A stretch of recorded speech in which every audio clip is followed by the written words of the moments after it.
The year is 1718, the North Atlantic. For 2 weeks, this ship has been less a fortress and more an icy prison. Everything is soaked: clothing, wood, gunpowder. The fire went out 3 days ago. And this isn't just an inconvenience, it's a death sentence. To start a fire when the elements themselves are against you seems impossible. But the answer lies not in a survival kit, but in a weapon designed for killing. And this method is as ingenious as it is dangerous. This is a death sentence delivered by hypothermia. A drop in body temperature of just 2 degrees Celsius causes confusion. 5 degrees is almost certain death. They had hours, not days.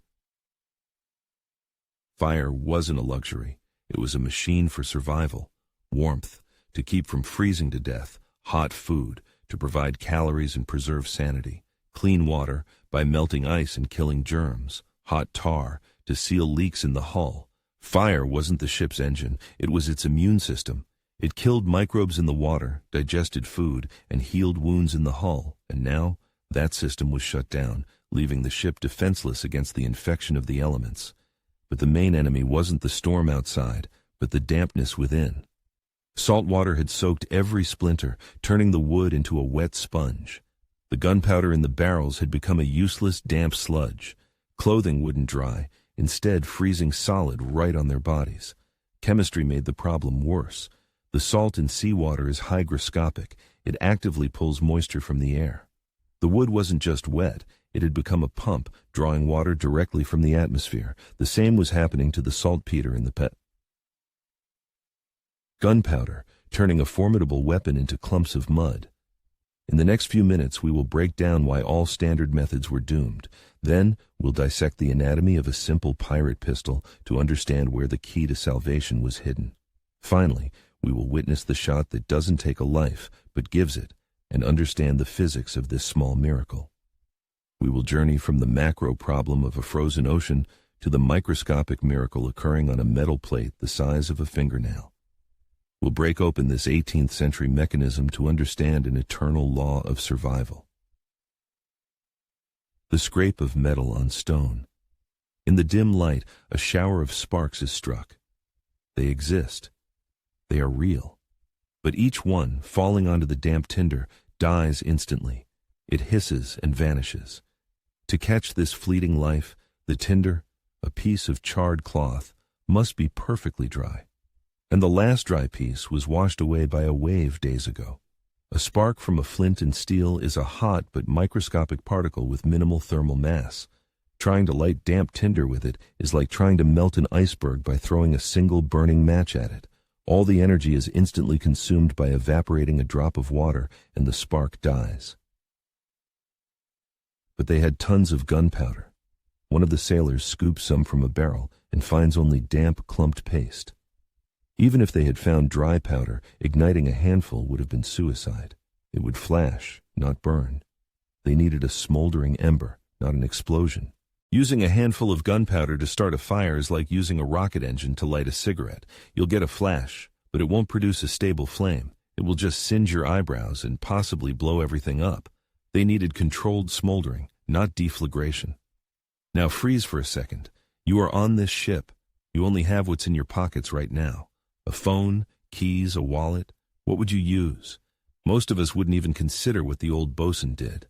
This is a trap our minds fall into, one that psychologists call functional fixedness. We see a pistol and think, weapon. The bosun saw a controllable, high-temperature spark generator. The captain lowers his hands. Utter hopelessness. The crew looks at each other in silence, understanding this is the end. And just at that moment, when all hope is lost, the old bosun steps out from the shadows. He silently draws his pistol. Everyone looks at him as if he's gone mad. And it was no accident that it was the bosun, not the captain, who makes decisions, nor the gunner, a master of explosives, but the bosun, a man whose job was to know every screw, every rope, and every mechanism on this ship. He thought not in orders, but in mechanics. He didn't look at the pistol like a soldier. He looked at it like a watchmaker. He mentally disassembled it into its parts. Here's the spring, here's the lever, here's the striking surface. To us, it's a weapon. To him, in that moment, It was a set of tools, a piece of hard steel, a flint stone, and most importantly, a tiny moisture-protected platform. He wasn't going to fire a shot. He was going to hack the device's basic function. Here's how the mechanism works. The hammer, with a sharp piece of flint clamped in its jaws. Opposite it, a steel plate called the frizzen. Below it, a small depression, the priming pan. When the trigger is pulled, the flint strikes the steel with immense force. And here is the key detail many miss. The sparks are not pieces of flint. The flint, being harder than steel, literally shaves off microscopic slivers of metal from the frizzen. The immense friction heats them red hot, and they burn up in the air's oxygen. This isn't the magic of the stone, it's the combustion of steel. But the main secret is in the design. The steel plate that the flint strikes is also the cover for the priming pan. This part, the frizzen, was a brilliant piece of engineering. It created a small, almost hermetic space. This turned the priming pan into a protected microclimate, a tiny lifeboat in the middle of a raging flood. This was their only chance. The boatswain doesn't load the barrel. He pulls a tiny, almost dry piece of charred cloth from his coat. It's his personal save tinder, a black, fragile material that doesn't burn but smolders, greedily catching the faintest spark. He slowly and meticulously wipes the priming pan dry. His movements are measured and calm.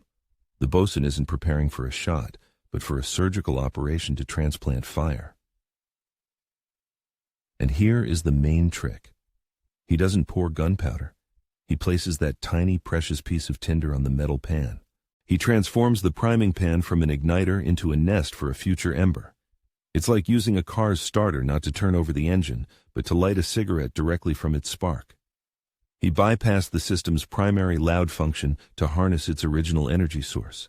This was a hack of 18th century technology. The boatswain cocks the hammer. A loud, dry click echoes in the silence. This sound, which usually foretells death, has now become the only sound of hope. Their entire lives, their entire universe, has been reduced to this click and what follows. Faces are frozen around him, a mixture of despair and a final, irrational faith. He pulls the trigger.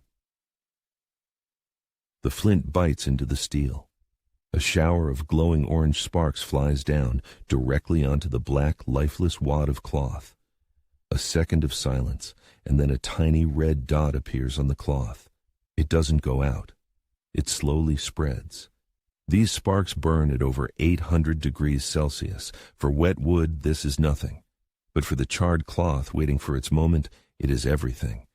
The dot that appeared is a newborn star in their frozen universe, fragile but alive. They have an ember. It's a victory. With 2 fingers, as if carrying the most precious jewel, the boatswain transfers the smoldering piece to a prepared nest. This isn't just wood shavings. It's tarred oakum, scraped from the cracks between the planks, the driest, most flammable thing left on the ship. He blows gently, carefully. Once, twice, and a small, trembling tongue of flame flickers to life from the center of the nest. A sound sweeps across the deck. Not a shout, but a sigh. A collective sigh of relief. This isn't just a fire. It's the soul returning to the ship's dead body. What happened on the priming pan wasn't a miracle. It was pure physics. When flint, essentially silicon dioxide, strikes hardened steel, it literally shaves off microscopic slivers of metal. The immense friction heats these shavings to over 800 degrees Celsius, and they instantly combust in the air's oxygen. That is the spark. These steel particles possess a property scientists call pyrophoricity, the ability to self-ignite in air. The pistol in the boatswain's hands wasn't a weapon. It was a machine for creating pyrophoric iron on demand, reliable and powerful. This is why the char cloth was so crucial. Its ignition temperature is only about 400 degrees Celsius, making it the perfect receiver for the 800-degree sparks. It doesn't burn, it smolders, allowing the ember to be preserved and transferred. Interestingly, this 18th century technology is still the gold standard in survival kits for modern bushcrafters and special forces. Let's rate the ingenuity of this method on a survival scale. Reliability, 9 out of 10. The lock mechanism is simple and effective. Accessibility, 10 out of 10. Everyone had a pistol. Safety, 7 out of 10. Far safer than playing with loose gunpowder. This was an act of engineering thought under extreme conditions. Compare this to trying to make fire by friction. In damp, rolling conditions, the reliability of a bow drill would be 1 out of 10. The pistol method was a victory of mechanics and chemistry over brute force and despair. It was the most high-tech way to make fire available to them. This trick was known to soldiers, hunters, and sailors of that era. It wasn't secret knowledge, but in a moment of despair, only the most level-headed could recall it. This knowledge wasn't part of a sailor's official firmware. It was more like a developer mode, a function known to few but capable of saving the system in a critical failure. Knowledge passed not by regulation, but around a campfire, from veteran to novice. But the pistol trick was a last resort plan, a kind of nuclear option. A survival arsenal should always have other tools.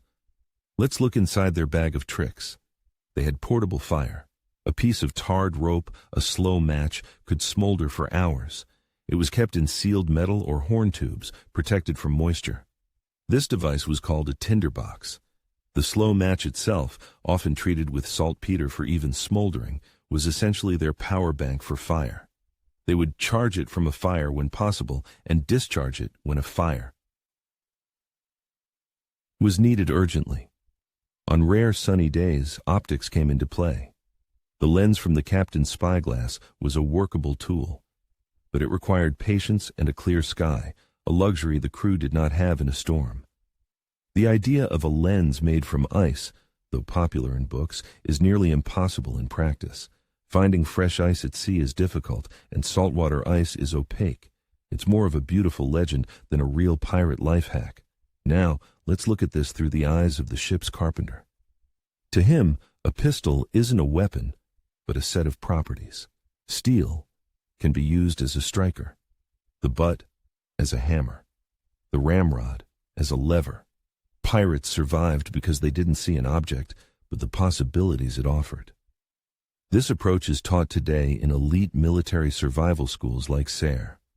It's called improvisation with available materials. Pirates were unwitting grandmasters of this discipline. To them, the ship wasn't a vehicle. It was a giant, floating toolbox. More exotic methods also existed.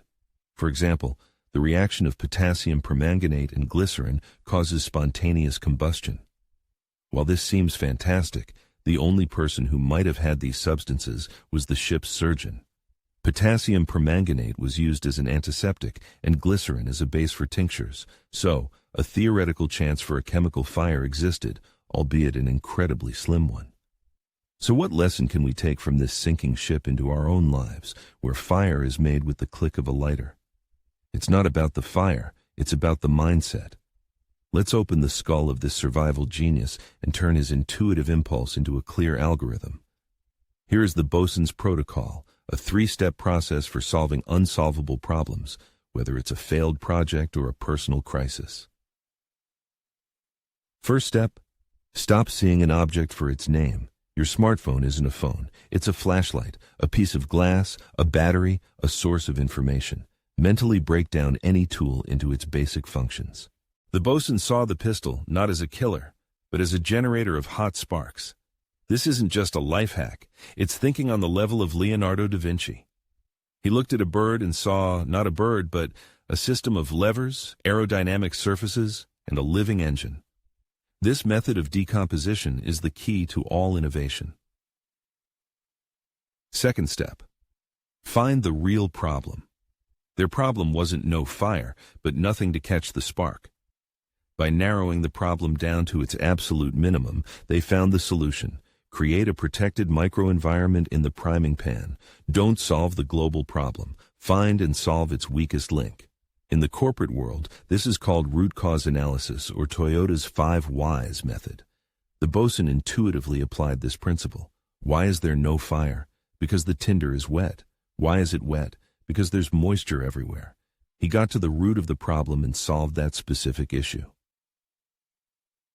Third step. Apply the minimum effective dose. They didn't try to blow up a barrel of gunpowder. They used the minimum action necessary for the maximum result. One spark, one ember.